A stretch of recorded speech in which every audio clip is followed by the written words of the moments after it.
শুভ সকাল বন্ধুরা। আজকে আমি এখান থেকে আমার ব্লগটা শুরু করছি। তো চলো, আজকে আমার বাড়িতে অনেক কিছু কাজ আছে। অনুষ্ঠানের পরে যে সবাইকে খাইয়েছিলাম তার মধ্যে আবার দুজন আসেনি, সেই দুজনকে আবার আজকে আমি খাওয়ার জন্য বলেছি। তো সেজন্য আবার রান্নাবাড়ি হচ্ছে, সেই আলাদা রকম করে একটু রান্না করতেই হবে। বাজার আছে, অনেক কিছু কাজ, তার মধ্যে আবার গেস্ট যদি এসে যায় তাহলে তো বুঝতেই পারছো। আর তোমরা হয়তো ভাববে একজন গেস্ট এসছে তার জন্য কিছু, না সেটা না। কিছু কিছু মানুষ আছে যাদেরকে অনেকটা বেশি সম্মান দিতে হয় বা অনেক, তার জন্য একটুখানি আলাদা স্পেশালভাবে কিছু করতে হয়। কিছু স্পেশাল মানুষও তো আসে যারা হয়তো আমার বাড়িতে আর আসবে না বা অনেক দিন পর আসে, তাদেরকে একটু আলাদাভাবে স্পেশালভাবে খাতির করতেই হয়। আমার মধ্যে কতগুলো জিনিস আছে যেটা হচ্ছে হঠাৎ করে, মানে যখন কিছু একটা চাপ এসে যায় বা কোনো কিছু ডিসিশন নিতে হবে, সেই সময় না আমি শান্ত হয়ে যাই। সেই সময়টা আমি কোনো রকম তাড়াতাড়ি বা কিছু করি না। হঠাৎ করে দেখো, তোমাদের বললাম আজকে অনেক চাপ, তার মধ্যে এসছেন আমার ননদের শাশুড়ি মা, সেই গুজরাট থেকে এসছেন। তো উনি আসবেন সেটাও আমি জানতাম না। তো ঠিক আছে চলো, তাতেও কোনো অসুবিধে নেই। আমি সেই সময় শান্ত হয়ে গিয়ে আমি মনে মনে একটা হিসেব করে নিই আমার কী কী কাজ করতে হবে, এখন কী কী করা দরকার।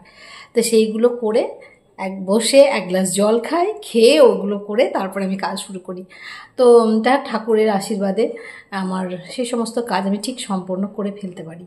এটাই আমি দেখেছি যে যদি তাড়াহুড়ো করে কোনো কিছু ভাবি যেটা করবো পারবো না, তখন না একটা খিচিবিচি একটা হয়ে যায়, কিছু পারি না। কিন্তু এমনি করতে থাকলে তখন দেখি না ঠিকই হয়ে গেছে সেই সব কাজ। তো চলো, আমি কীভাবে কি একা হাতে সামলে করি, তোমরা আমার সঙ্গে থাকো, দেখো। ব্লগটা আশা করি তোমাদের ভালো লাগবে। এখন বানাবো ফ্রাইড রাইস আর চিলি চিকেন। তো ফ্রাইড রাইসটা একটু অন্যভাবেই বানাবো, যেমন আমরা নর্মাল ফ্রাইড রাইস বানাই সেরকম না, চাইনিজ ফ্রাইড রাইস বানাবো। তো সেটা বানাবো, সবাই এটাই বেশি পছন্দ করে, বলেছে ওটা খাবে। তো সেটা বানাবো আর তার সঙ্গে বানাবো চিলি চিকেন। তো সব কিছু সবজিগুলো কাট করে রেখেছি, চিকেনও ম্যারিনেট করে রেখেছি। এবারে দেখো ফ্রাইড রাইসটা এদিকে বসিয়ে নিচ্ছি। ঘি আর তেল দিলাম, সাদা তেল, তার মধ্যে গোটা গরম মশলা ফোড়ন দিলাম, তারপরে বিনস, গাজর, ক্যাপসিকাম, একটু পেঁয়াজ দিয়ে ভালো করে একটু হালকা করে ক্রাঞ্চি করেই, কিন্তু একটু নরম করে ভাজবো, কারণ খুব ক্রাঞ্চি একটা আমাদের পছন্দ করে না কে, সেই জন্যে একটু নরমই থাকবে, কিন্তু হাই ফ্লেমে ভাজবো। দিয়ে সেটা ভেজে নিয়ে তারপরে দেখো এইভাবেই আমি করি সাধারণত।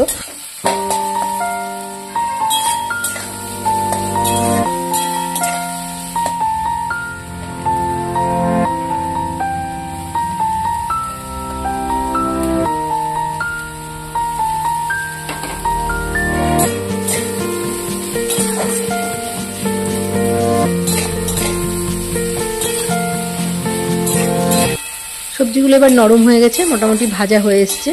এবার কাজুটা দিয়ে দেবো। কাজুটা আমি আগে থেকেই ভেজে তুলে রেখেছিলাম, ওটা দেখানো হয়নি। তো কাজুটা দিয়ে দিলাম, নিয়ে এবার ভালো করে মিশিয়ে নেব সবজিগুলোর সঙ্গে।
এই ফ্রাইড রাইসটা রেসিপি দেখানোর মতো কিছু নেই, কিন্তু আমি কিভাবে করি তাই তোমাদের সঙ্গে একটু শেয়ার করলাম।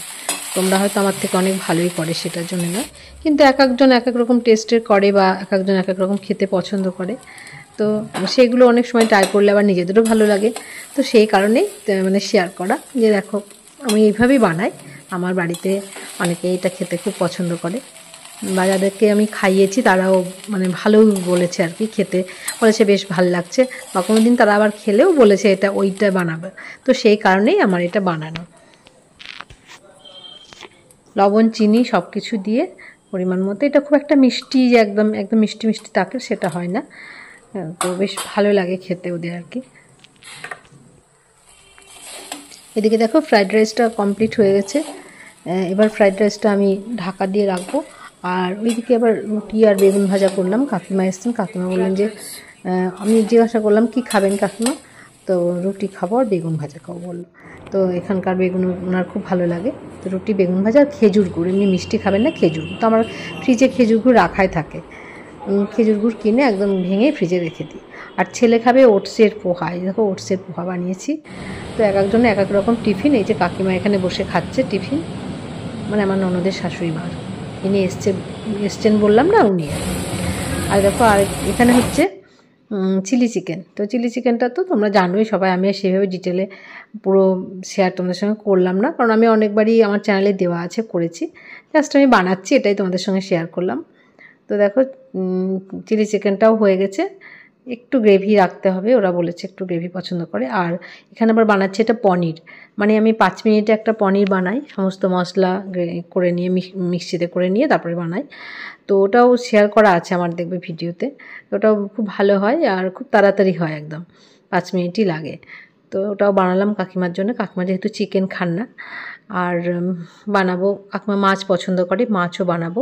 দেখো চিলি চিকেনের এটা হচ্ছে ফাইনাল লুক হয়ে গেছে। এই যে কাকিমা এটা কাঁঠাল ভালোবাসে, ওখানে কাঁঠাল ভালো পাওয়া যায় না, তো আমার কাঁঠালের এঁচোড় ছিল ঘরে, সেটা আবার কাকিমার জন্য একটু বানালাম।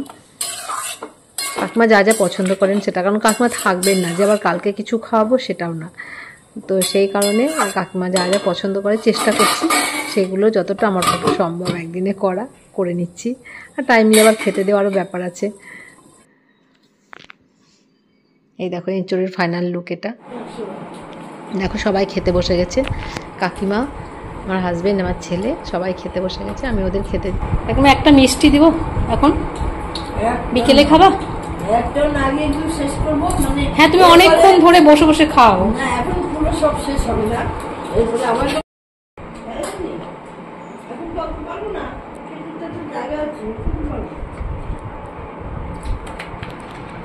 কাকিমাকে মশারিতে টাঙিয়ে দিয়েছি তো, আর দেখো কাকিমা খুব খুশি নাকি এই মশারিতে। আমার বাবাও একবার এরকম বসেছিল, বসে ফটো তুলেছে পাঠিয়ে দিয়েছে, আর কি হাসি সবার বাচ্চাদের মতো। এই যে বয়স্ক মানুষদের হাসিটাই তো পরম পাওয়া, তাদের ভালো লাগাটাই পরম পাওয়া বলে আমার মনে হয়। চলো, গুড মর্নিং বন্ধুরা। গুড মর্নিং বলছি এই কারণে, এটা পরের দিন সকাল।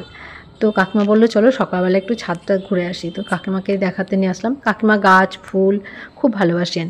কাকিমাদের বাড়িতে যখন গিয়েছিলাম না, কাকিমা টবের মধ্যে মটর শাক, ধনে পাতা এ সমস্ত সব কিছু বুনতেন, এবং সেই মটর শাক আমাদেরকে রান্না করে খাইয়েওছিলেন।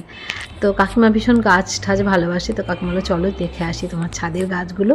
তো আমি কাকিমাকে নিয়ে এসে দেখালাম। তো তোমাদের সঙ্গেও আমার গাছের কিছু ফুল, আমার বেগুন ভালিয়া কিছু ফুল হয়েছে সেগুলো শেয়ার করলাম। তো চলো আজকে এই গাছ দেখতে দেখতে আমার ব্লগটা শেষ করছি। তোমাদের যদি ভালো লেগে থাকে অবশ্যই লাইক, কমেন্ট, শেয়ার এবং সাবস্ক্রাইব করে আমার পাশে থেকো। আর আমি আবার ইন্টারেস্টিং নতুন নতুন কিছু ভ্লগ আনবো, আমার ছাদ বাগান তোমাদের সাথে শেয়ার করব। তবে হ্যাঁ, তোমাদের সাড়া পেলে তবেই তো আমার ভালো লাগবে ভ্লগ করতে বা তোমাদের সঙ্গে সব কিছু শেয়ার করতে। তো দেখো আমার এই যে বেগুন ভালিয়ার কিছু গাছ, বিশাল কিছু নয় কিন্তু আমার ভালো লাগে, কিন্তু বেশ কিছু ফুটেছে অল্প অল্প করে, তো সেটাই তোমাদের সঙ্গে শেয়ার করলাম। টাটা বন্ধুরা, ভালো থেকো। ভীষণ গরম মানে পড়তে শুরু করেছে। তোমাদের সঙ্গে আবার পরের ব্লগে দেখা হচ্ছে।